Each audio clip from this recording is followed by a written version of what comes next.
Salut bande de cinéphiles, ici Viléo, qui est tout chamboulé. Tout chamboulé pourquoi? Parce que je suis allé voir The Life of Chuck, la vie de Chuck, au cinéma cet après-midi. On est le soir et je m'en suis toujours pas remis. Donc il faut qu'on en parle. Attention, on va en parler. Générique.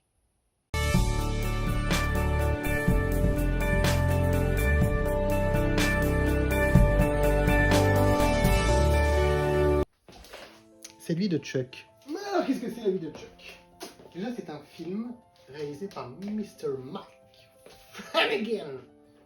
Mike Flanagan. Bref, Mike Flanagan. Qui est ce réalisateur? Pourquoi je l'aime beaucoup? Je l'aime beaucoup déjà pour ceci. Dr. Sleep. Je ne sais pas si vous l'avez vu. C'est très bien. C'est la suite de Shining et la préquelle de Médecins qu'elles sont. C'est vachement bien. Ok, je retire cette vanne horrible tout de suite. C'est juste la suite de Shining. Et si vous le pouvez, regardez-le en version longue. Bien mieux en version longue. Voilà, donc il fallait déjà oser faire une suite à Shining. Je trouve qu'il a relevé le défi avec brio, surtout dans sa version longue en particulier. Bien. Oh, mais quel connard ce type! Ça va. Il va bien. Director's Cut. Foncez. Non, pardon. Après, ce monsieur n'a pas fait que ça. Ce monsieur a fait aussi des séries pour Netflix que j'ai beaucoup aimé. C'est peut-être même les choses les plus sympas, importantes, mieux réalisées, tout ça. Qu'un très beau scénario que j'ai vu sur Netflix. Il y avait Les Sermons de minuit, qui était très sympathique. Il y avait surtout The Manor of Hill House. Bon, regardez, l'affiche est là. Ça. Il y avait surtout la chute de la maison Usher. La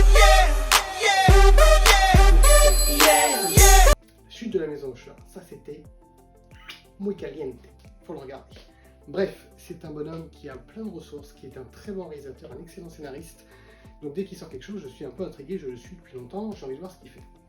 Là, il adapte au cinéma avec La vie de Chuck une courte nouvelle de Stephen King, une courte histoire. C'est pas tout un roman, c'est une courte histoire. Là, il en fait un film. Déjà qu'avec Dr. Sleep, qui était déjà adapté de Stephen King, c'était très intéressant, je me suis dit, oulala.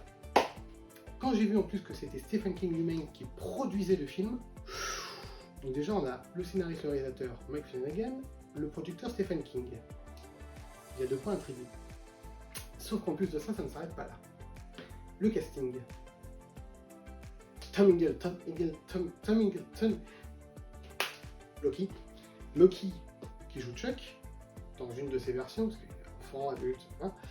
Donc j'adore cet acteur, et encore une fois, qu'est-ce qu'il joue bien cet homme-là, et quel danseur, vous verrez. Très bien dans le rôle, mais en plus, mais qu'est-ce qui se passe dans ce film? Mark Hamill, c'est génial. On a Luke Skywalker, les enfants, en grand-père, mais c'est génial. Mark Hamill, et surprise, je savais que Mark Hamill était dans le film. Par contre, ce que je ne savais pas, c'est qu'il y a Heather, celle qui jouait dans Freddy 1, et dans Freddy 7, et dans Freddy 3, bon, bref, qui nous a donné peut-être les 3 meilleurs Freddy d'ailleurs. Donc l'éternel Nancy, c'est génial de la revoir là-dedans. Une courte scène, mais génial. Donc on a quand même déjà un bon petit casting, en plus qui sont un peu tous pris d'un univers soit science-fiction, soit horrifique. Alors moi je suis très friand de tout ça, donc c'est génial. Et en plus de ça, on a une petite aussi scène de... Ah oui, Matthew Lillard, le tueur dans Scream. Attendez, c'est génial de le revoir là-dedans comme ça. C'est bien mieux que dans Five Nights at Freddy's. Bref, donc Matthew Lillard, il a une scène qui va durer quoi? Peut-être 6 minutes, 5 minutes, je sais plus trop exactement, on va aller 5-6 minutes. Mais génial, quelle interprétation magnifique. Donc déjà, écoutez, réalisation aux petits oignons, scénario très bien, le producteur c'est Stephen King, les acteurs sont bons, connus. Rien que pour ça déjà, top, mais vraiment top. Mais alors, plus de ça, mon Dieu, ce film est un chamboulement total. Personnellement, je peux même pas vous dire à quel point ça m'a ému, touché, sensibilisé. J'étais vraiment abasourdi à la fin du film. J'ai eu du mal à même juste me lever, en fait, à sortir de la salle et tout. J'étais complètement sur un petit nuage. C'est un film qui remet en place beaucoup de choses et que tout le monde devrait voir parce que autant il aborde des sujets plutôt basiques, normaux pour un film de ce type-là, mais il va chercher de ces trucs. Waouh, waouh, waouh, waouh, et au plus profond de chacun, waouh, il y va. Moi personnellement, j'ai été extrêmement touché. Pourquoi? Parce que on parle déjà d'un homme de 39 ans. J'ai 39 ans. Déjà, ça match.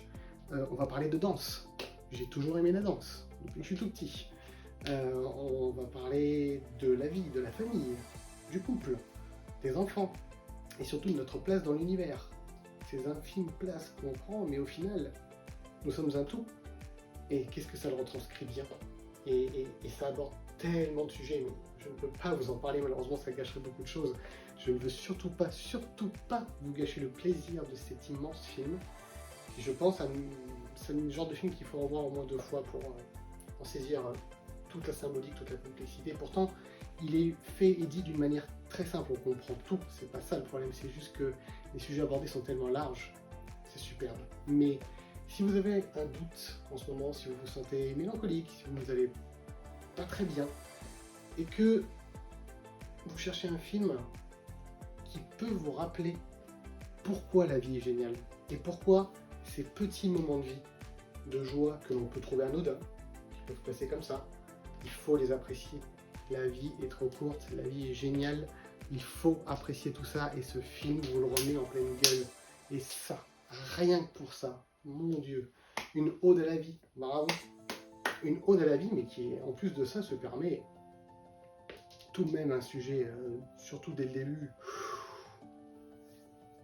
faut se l'avaler.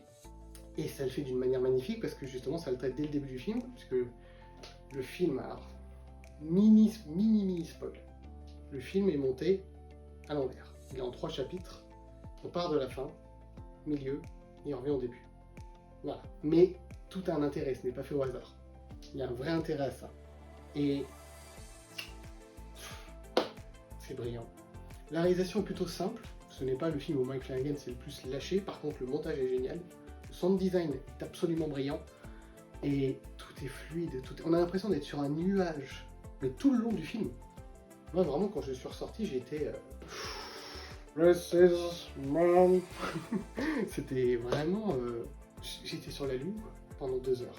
J'étais ailleurs, j'étais plus là. Je n'étais plus en votre compagnie, j'étais ailleurs. Et ça fait réfléchir à beaucoup de choses, repenser à beaucoup de choses. Ça nous remet un peu les idées en place. C'est un film qui fait réfléchir, fait rigoler, fait rêver, fait du bien. Mais c'est presque un film nécessaire en fait. C'est génial. Et en plus de ça, il se permet des petites touches un peu, pas de fantastique, mais presque avec un peu de sixième sens. Pas le film, hein, le sixième sens de l'être humain, tout ça. Enfin voilà. Écoutez, il y a tellement de choses dans ce film. C'est pour ça qu'il faut le voir. Il faut vous en faire votre avis. Comment vous... C'est un film qui se ressent, qui se vit de l'intérieur. Et moi, j'ai eu envie de me lever et de danser tout le long du film. Il y a des scènes absolument fabuleuses qui vous embarquent. Il y a des scènes très tristes qui vous touchent énormément. Je pense que honnêtement, j'ai versé ma petite larme au moins 2 fois pendant le film, quoi.